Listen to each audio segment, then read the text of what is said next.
Apa yang dilakukan oleh Presiden Joko Widodo adalah membunuh peradaban. Membunuh peradaban. Kenapa peradaban? Puncak dari peradaban itu adalah agama. Jadi kalau manusia beradab, bangsa yang beradab itu bangsa yang beragama. Kalau yang tidak beragama itu bangsa yang tidak beradab. Jadi persepsinya bahwa puncak peradaban adalah agama. Inti dari agama adalah pelajaran etika. Etika hubungan antara vertikal, antara umat manusia dengan penciptanya. Dan agama juga mengatur etika bagaimana hubungan antar manusia, ukhuwah insaniyah, kemudian bagaimana komunikasi hubungan manusia dengan seluruh alam semesta ciptaannya. Puncak dari etika ini adalah di dalam politik adalah demokrasi. Demokrasi intinya adalah pemilu, dan pemilu itu harus beretika. Kenapa etika penting? Karena dengan etika lah manusia bisa membedakan mana yang baik, mana yang buruk, mana yang bermanfaat, mana yang tidak bermanfaat, mana yang layak, mana yang tidak layak, mana yang halal, mana yang haram, mana yang boleh, mana yang tidak. Itu etika. Jadi ketika peradaban dibunuh, etika pun akan terguncang dan bisa mati.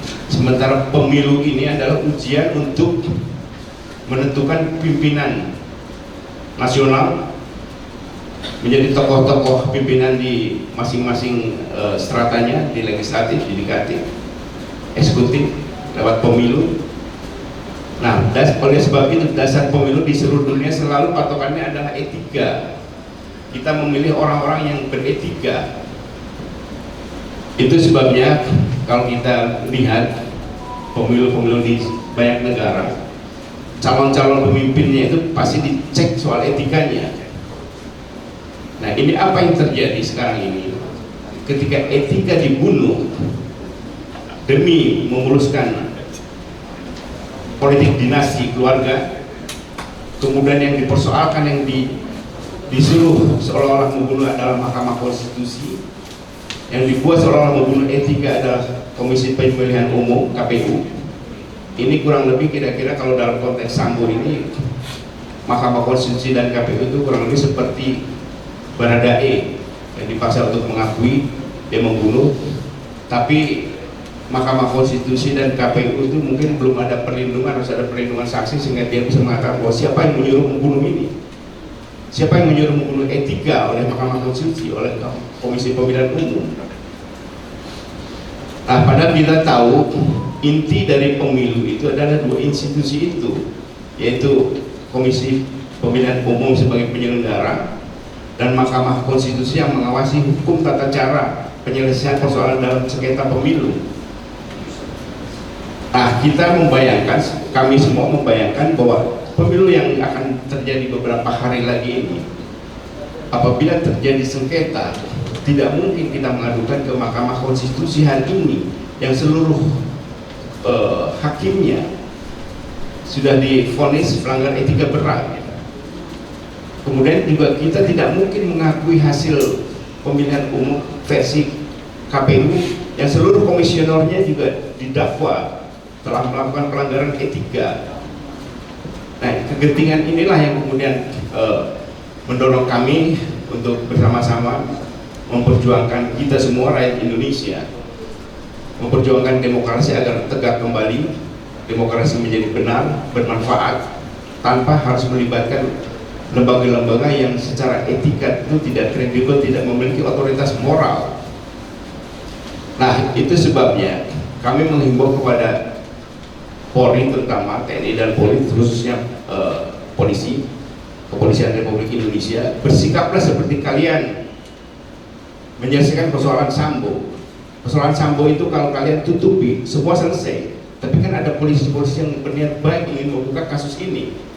Jadi kami mendengar keluhan dari teman-teman direktorat akademisi mendapat tekanan dari kepolisian. Saya minta mulai hari ini berhenti menekan itu. Tugas polisi dan juga TNI memang harus wajib menurut undang-undang menyelamatkan keselamatan, menjaga keselamatan presiden dan keluarganya. Itu wajib menjaga keselamatan presiden dan keluarganya. tapi bukan menyelamatkan kekuasaannya. Menyelamatkan pemerintahan itu urusan rakyat, dan rakyat akan menentukan hal ini tanggal 14 Februari besok. Jadi kepolisian dan juga TNI dan seluruh aparat negara tidak boleh mengganggu atau bersikap menyelamatkan pemerintahan, karena itu 100% urusan rakyat, dan itu sudah menjadi komitmen yang ditulis dalam konstitusi.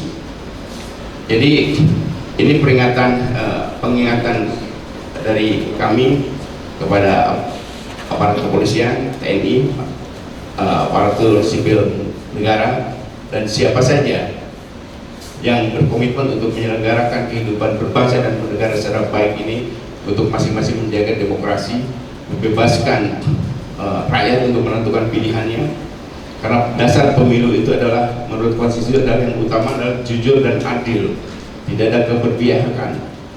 Oleh sebab itu kami menghormati seruan tokoh-tokoh agama yang mengingatkan secara keras Presiden Joko Widodo untuk menghentikan merusak demokrasi, menghentikan cawe-cawe di dalam pemilu, dan menghentikan politisasi dan menggunakan instrumen kekuasaannya untuk memenangkan pasangan calon yang didukungnya.